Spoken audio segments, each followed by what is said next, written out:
చూస్ country delight, live better. ఇప్పుడే country delight app ని download చేసుకోండి. వాగర్థవివ సంపృక్తౌ వాగర్థ ప్రతిపత్తయే జగతః పితరౌ వందే పార్వతీ పరమేశ్వరౌ. ఆదిత్యాయ చ సోమాయ మంగళాయ బుధాయ చ గురుశుక్ర శనిభ్యశ్చ రాహవే కేతవే నమః.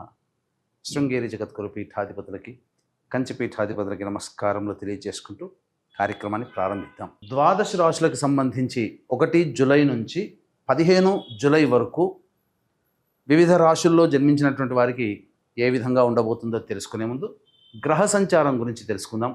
వృషభ రాశిలో శుక్రుడు, అలాగే మిథునంలో రవి గురువు, కర్కాటకంలో బుధుడు, సింహంలో కుజ కేతువు, అలాగే కుంభంలో రాహువు, శని మీనంలో 13 జూలై నుంచి శని వక్రీకరించే స్థితి పొంది ఉంటాడు. అయితే ప్రధానంగా గమనించుకున్నట్లయితే చాలామంది ప్రేక్షకుల్లో ఉన్నటువంటి చాలా సందేహాలు, కొన్ని చెప్పినటువంటి విషయాల్లో కొన్ని మాకు ఫలితాలు సరిపోవట్లేవు అని అంటున్నారు. అంటే దీని అర్థము చాలామంది చూసుకునేటువంటిది సన్ జొడాయిక్ సైన్ ద్వారా చూసుకుంటున్నారు. అంటే ఈ ఉదాహరణకు చెప్తున్నాను, 23 జూలై నుంచి 22 ఆగస్టు మధ్యలో పుట్టినటువంటి వాళ్ళకి లియో సైన్ అని చెప్తారు. కాబట్టి సింహరాశి గురించి చెప్పేటప్పుడు 23 జూలై నుంచి 22 ఆగస్టు మధ్యలో పుట్టిన వాళ్ళు చూసుకుంటున్నారు. అది తప్పు. మీరు జన్మించినటువంటి జన్మ తేదీని అనుసరించి ఒక నక్షత్రము, ఆ నక్షత్రాన్ని అనుసరించి రాశి ఉంటుంది, ఆ రాశి ప్రకారమే మీరు చూసుకోవాలి. ఇది సరైనటువంటి విధానము. కొంతమంది నామ నక్షత్రం చూసుకుంటున్నారు. ఉదాహరణకి శ్రీనివాస్ అని చెప్పి అనుకున్నాం అనుకోండి, చాలామంది సి అనే అక్షరం ఈ శతభిష నక్షత్రంలో ఉంటుంది కాబట్టి కుంభరాశికి చూసుకుంటున్నారు, తులారాశికి చూసుకోవాలి. కృష్ణవేణి అన్నప్పుడు మిథున రాశి చూసుకుంటున్నారు, అది కూడా తులారాశి, అలా చూసుకోవాలి. కాబట్టి మనం అనేక విధాలుగా ఈ శాస్త్ర ప్రకారము మనకు ముందుకు వెళ్ళినట్లయితే తప్పకుండా ఆ ఫలితాలు అనేటువంటివి మనకు సరిపోతాయని చెప్పవచ్చు. ఇక ఆలస్యం చేయకుండా వివిధ రాశుల వారికి ఈ 1 జూలై నుంచి 15 జూలై వరకు ఏ విధంగా ఉండబోతుంది, ఆదాయ వ్యయాలు, ఖర్చులు, అలాగే పరిస్థితుల అనుకూలత, ఇవన్నీ కూడా క్లుప్తంగా మనం తెలియజేసుకునే ప్రయత్నం చేద్దాం. ద్వాదశ రాశులలో భాగంగా 6వదైనటువంటి కన్యా రాశి వారికి జూలై 1వ తారీఖు నుంచి 15వ తారీఖు వరకు ఏ విధంగా ఉండబోతుందో తెలుసుకునే ప్రయత్నం చేద్దాం. ఈ యొక్క కన్యా రాశిలో జన్మించినటువంటి వారికి శుక్రగ్రహ సంచార ప్రభావము ప్రధానంగా అనుకూలంగా లేదు. ఈ కారణం చేత కొన్ని ఇబ్బందికర పరిస్థితులు అనేటువంటివి తప్పవు. కాబట్టి జాగ్రత్తలు పాటించండి. అయితే ప్రధానంగా వారసత్వము అనగా ఆస్తిపాస్తులకు సంబంధించి, కోర్టు సంబంధమైనటువంటి విషయాల్లో సంబంధించి కొంత ఆందోళన గురి చేసే అవకాశాలు గోచరమవుతాయి. ముఖ్యంగా తల్లిగారి ఆరోగ్యం పట్ల శ్రద్ధ వహించాల్సినటువంటి పరిస్థితి అని చెప్పవచ్చు. అయితే రవి సంచార ప్రభావము అనుకూలంగా ఉన్నటువంటి కారణం, ఈ కారణం చేత చేస్తున్నటువంటి వృత్తి, ఉద్యోగ, వ్యాపారాల్లో మీకు అనుకూలంగా ఉంటుంది. నిరుద్యోగస్తులకి ఉద్యోగం లభించే అవకాశం గోచరమవుతుంది. కావున అన్ని విధాలుగా ఈ కన్యా రాశిలో జన్మించినటువంటి వారికి రవి సంపూర్ణంగా మద్దతు తెలియజేస్తున్నాడు. లేదా కోరుకున్నటువంటి చోటికి బదిలీలు కూడా జరిగే అవకాశం ఉంటుంది. అభివృద్ధి మాత్రం ఉద్యోగంలో, వ్యాపారంలో, వృత్తుల్లో ఉంటాయని చెప్పవచ్చు. అయితే గురువు కూడా అక్కడే దశమ స్థానంలోనే ఈ యొక్క సంచార ప్రభావం, ఇది అనుకూలంగా లేదు. కాబట్టి మీరు చేస్తున్నటువంటి పనులు ఏవైతే ఉంటాయో, ఉద్యోగాలు కానీ ఏదైనా వృత్తి వ్యాపారాల్లో, ఈ ప్రాస్పెరిటీ అంటే పనులలో ముందుకు సాగడానికి అంతగా కార్యక్రమాలు సాగకపోవచ్చు. ఆటంకాలు ఎదురవుతాయి, ఒడిదుడుకులు ఉంటాయి. ముఖ్యంగా ఖర్చులు కూడా ధనపరంగా చేస్తున్న వృత్తి, ఉద్యోగ, వ్యాపారాల్లో ఊహించిన దానికంటే ఎక్కువగా ఖర్చులయ్యే అవకాశం ఉంటుంది. కాబట్టి జాగ్రత్తలు పాటించండి. ఇక బుధగ్రహ సంచార ప్రభావం, ఇది సంపూర్ణముగా మద్దతు తెలియజేస్తుంది. రాశినాథుడే యోగదాయకమైనటువంటి పరిస్థితిలో ఉన్నాడు. అయితే రాని బాకీలు వసూలు అవుతాయి. పెట్టుబడులు కనుక పెట్టుకున్నట్లయితే మీకు చాలా మటుకు ఈ యొక్క కన్యా రాశిలో జన్మించినటువంటి వారికి అధిక ధనాదాయం వచ్చే అవకాశం గోచరమవుతుంది. కాబట్టి బుధుడు అనుకూలంగానే ఉన్నాడు. కుజకేతు యొక్క సంచార ప్రభావము ద్వాదశ స్థానంలో ఉన్నటువంటి ఈ కారణం చేత అనవసరముగా ఇతరులతో వాగ్వివాదాలు పెరుగుతాయి, ఖర్చులు పెరుగుతాయి. అలాగే మీ ఆరోగ్యం పట్ల శ్రద్ధ వహించాల్సినటువంటి పరిస్థితి. ముఖ్యంగా శిరో సంబంధమైనటువంటి ఇబ్బందులు కలుగుతాయని చెప్పవచ్చు.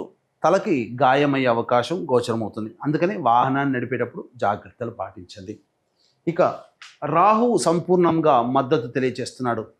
అన్ని విషయాల్లో అధికమైనటువంటి శత్రువులు ఎంతమంది ఉన్నప్పటికీ కూడా ధైర్యంగా పోరాడి వారి మీద విజయాన్ని సాధిస్తారు. అంటే శత్రువు అంటే వ్యక్తులు కాదు, సమస్యలు.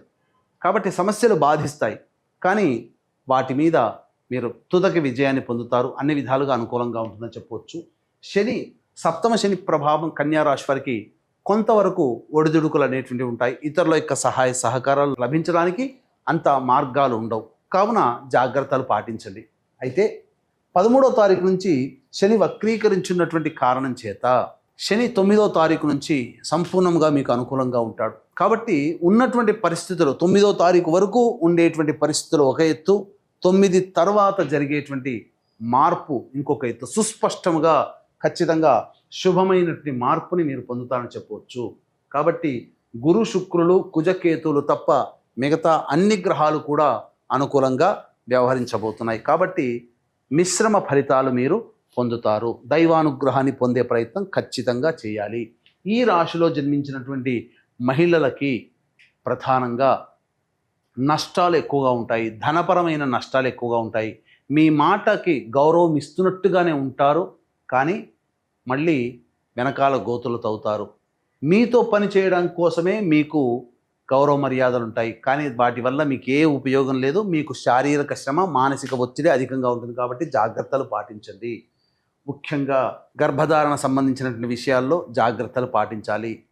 వివాహ సంబంధమైనటువంటి విషయాల్లో ఈ యొక్క మహిళలకి అనుకూలంగా ఉంటుంది. వివాహ ప్రయత్నాలు కలిసి వస్తాయని చెప్పవచ్చు. ఏతావాత చెప్పొచ్చేది ఏమిటంటే, ఈ రాశిలో జన్మించినటువంటి స్త్రీ పురుషులకి మిశ్రమ ఫలితాలు కలుగుతాయి. అయితే దైవానుగ్రహం అందరికీ అందించాలనేటువంటి ఒక సదుద్దేశంతో వారాహి నవరాత్రుల సందర్భంగా మీ జాతకరీత్యా కలుగు విద్య, వివాహ, ఉద్యోగ, దాంపత్య, అనారోగ్య సమస్యలు, ముఖ్యంగా శత్రు సమస్యలు, కోర్టు సమస్యలు, గృహ సమస్యల నివారణ కోసం నవరాత్రులు అయిన మరుసటి రోజు దశమి తిథి, స్వాతి నక్షత్రం కూడినటువంటి అద్భుతమైనటువంటి రోజున 9 వారాహి దేవతల హోమాలతో పాటుగా మేష, మిథున, కర్కాటక, సింహ, కన్య, వృశ్చిక, ధనుస్సు, కుంభ, మీన రాశుల్లో జన్మించినటువంటి వారికి శనిదోష పరిహారార్థమై శనీశ్వర హోమాలు అనేటివి సశాస్త్రీయంగా జరిపించడం జరుగుతుంది. సాయంత్రం 7 గంటలకి ప్రారంభమవుతుంది. ఈ 5వ తారీఖు జూలై రోజున సాయంత్రం 5 గంటల లోపల మీ గోత్రనామాదులు నమోదు చేసుకోవచ్చు. ఈ కార్యక్రమంలో నమోదు చేసుకున్నటువంటి వాళ్ళకి శక్తిపాతము చేయబడినటువంటి శంకరంగలి మాలని అందివ్వడం జరుగుతుంది.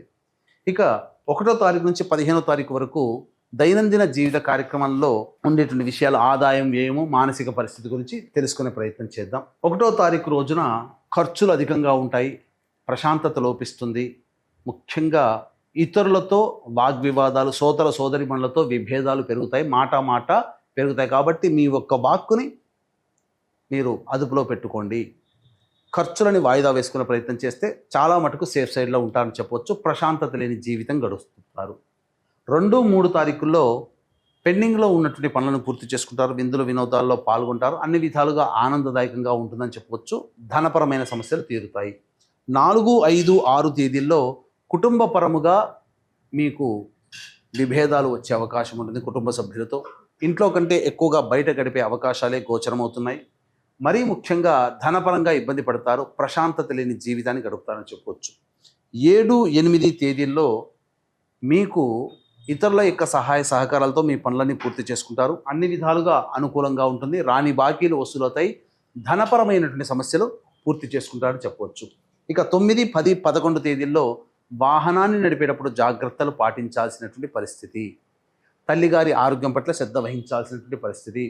అన్నిటికంటే ముఖ్యంగా విలువైనటువంటి వస్తువుల్ని కూడా ఈ యొక్క సందర్భంగా కోల్పోతారు. చేస్తున్న వృత్తి ఉద్యోగాల్లో కొన్ని ఆటంకాలు అనేటువంటివి ఉంటాయని చెప్పవచ్చు. 12, 13 తేదీల్లో మీ ఆరోగ్యం పట్ల శ్రద్ధ వహించాలి. అనారోగ్య సూచనలు కలిగే అవకాశం ఉంటుంది. ముఖ్యంగా శిరోబాధలు ఎక్కువగా ఉంటాయని చెప్పవచ్చు. ఇక 14, 15 తేదీల్లో మీకు అనుకూలంగా ఉంటుంది. రాని బాకీలు వసూలవుతాయి.